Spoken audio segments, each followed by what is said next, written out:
Hi viewers, আসসালামু আলাইকুম। আজকে আমি রান্না করতে এসেছি চিকেন ফ্রাই। এটার মধ্যে ময়দা আর কর্নফ্লাওয়ার একসঙ্গে ভালো করে এটা করে নিচ্ছি, মাখাই নিচ্ছি, ভাজবো আর কি, এই জন্য আর কি। এটার মধ্যে দিয়েছি সরিষার তেল, আদা, রসুন, হলুদ, মরিচ, ধনিয়ার গুঁড়া, মরিচের গুঁড়ার পরিমাণটা বেশি দিয়েছি, সরিষার তেল দিয়েছি, লেবু দিয়েছি, soya sauce, chilli sauce, tomato ketchup দিয়ে সব দিয়ে মাখে রেখে দিয়েছি, লবণ দিয়েছি। আপনার এটা দুপুরে মেখে রেখে দিয়েছিলাম। এবার এগুলোকে আমি ভেজে নেব আর কি।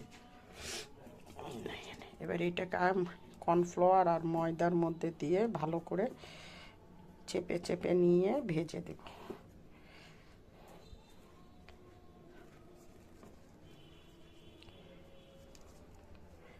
এরকম করে করে আপনারা দিবেন, অনেক টেস্টি হবে, অনেক টেস্টি।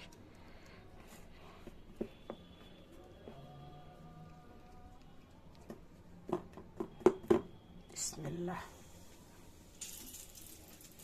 আর যখন আপনারা এটা দিবেন তখন হালকা জাল দিবেন, জালের পরিমাণটা কম দিবেন, বেশি দিবেন না ভিউয়ার্স, তাহলে এটা ভিতর থেকে হবে না আর কি।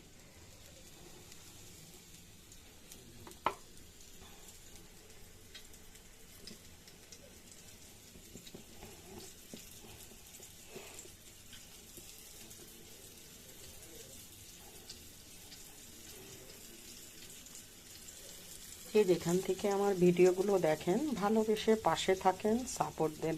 যেহেতু আমি এখন কন্টিনিউ খুব পুরোপুরিভাবে ভিডিওটা দিতে পারছি না, যেটুকু পারছি সেটুকুই দিচ্ছি আর কি। কারণ আমার হাজব্যান্ড অপারেশন হয়েছে, তার সেবা, তার সংসারের কাজ কাম, এটা নিয়ে আমি খুবই ব্যস্ত ভিউয়ার্স।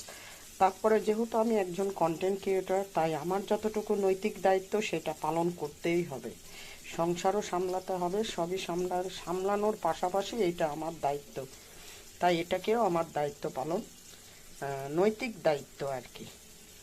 যে যেখান থেকে আমার ভিডিওগুলো দেখেন, ভালোবেসে পাশে থাকেন, সাপোর্ট দেন। আপনারাই তো আমার পরিবার, ভালো মন্দ সব কিছুই আমি আপনাদের মাঝে শেয়ার করি, কেননা আপনারাই হচ্ছেন আমার সব।